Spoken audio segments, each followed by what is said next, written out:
The White House hopes to boost President Donald Trump's low approval ratings by using the economy as a centerpiece of its political message in 2018, according to 3 White House officials, even if many of the president's successes so far are squarely built on the legacy of former President Barack Obama.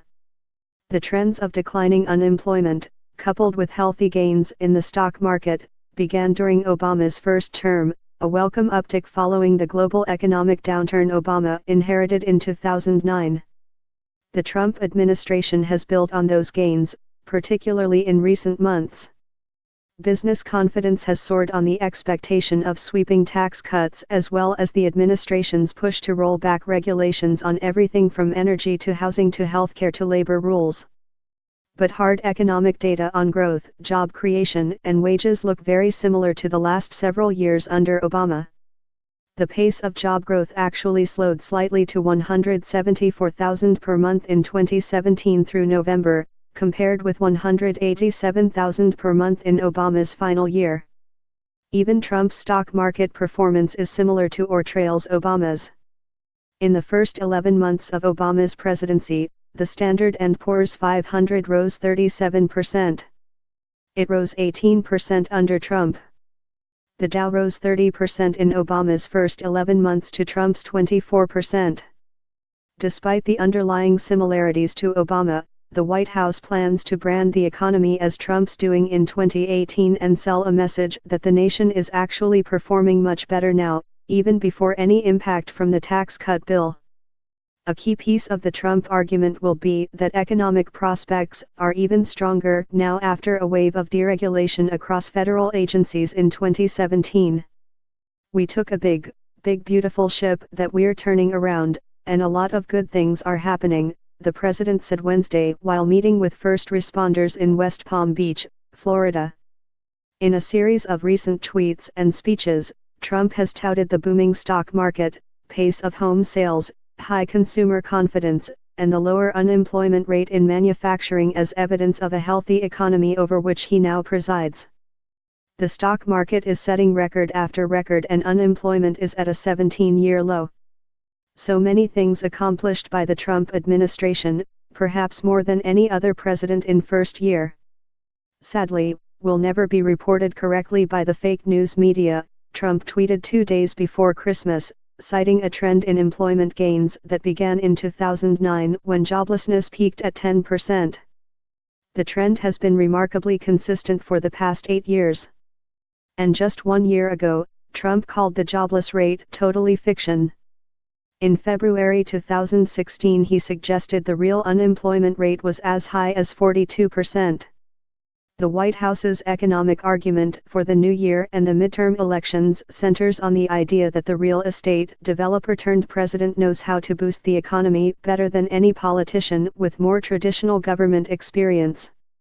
Leading with an economic argument has an added benefit: appeal to both Trump's base and the donor class.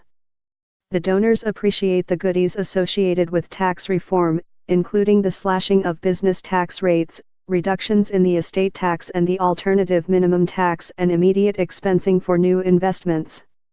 And the White House is betting Trump's base will embrace the tax bill once Americans start to see differences in their paycheck in February.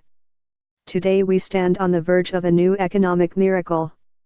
Our economy has already surged to 3% growth, far ahead of schedule, by the way far ahead in each of the last 2 quarters, the president said in a speech billed as his closing argument for tax reform, given on December 13. And if we didn't have the hurricanes, we could have hit 4 last quarter. 4, a number that was unthinkable 2 years ago when I started the campaign, and even my first month in office that was an unthinkable number. And I'll tell you what, it's going to go higher than that. Despite the unthinkable claim, economic growth rose over 4% in both the second and third quarters of 2014 under Obama. The economy actually grew 5% in the third quarter of that year, the highest level since 2003, before settling back into a trend of between 2 and 3%. Beyond selling what the economy is already doing as Trump's success and not Obama's, the question for the White House in 2018 is whether financial gains from higher stock prices and lower tax rates trickle down to average workers, as the president's top economic advisors have promised in selling tax cuts for corporations and individuals. Trump's top economic advisors are confident that will happen. When businesses are looking to invest, and we know they are looking to invest, the U.S. will now be as competitive or more competitive than any other place in the world, Gary Cohn, director of the National Economic Council, said in an interview. We have cheap energy and we have very effective tax rates, and when you think of the world we live in, energy and taxes are two of the biggest components to business investment.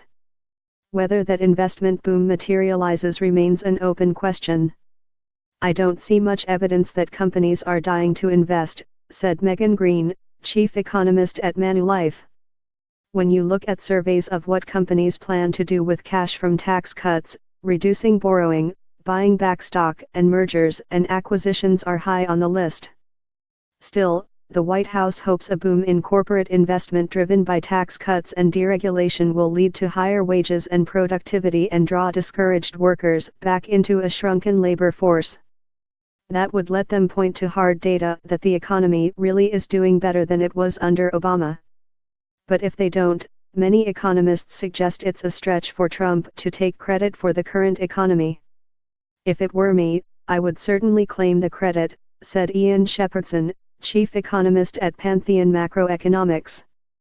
But looking at it coldly and rationally, there is very little the administration can say at this point is really down to them in terms of the economy.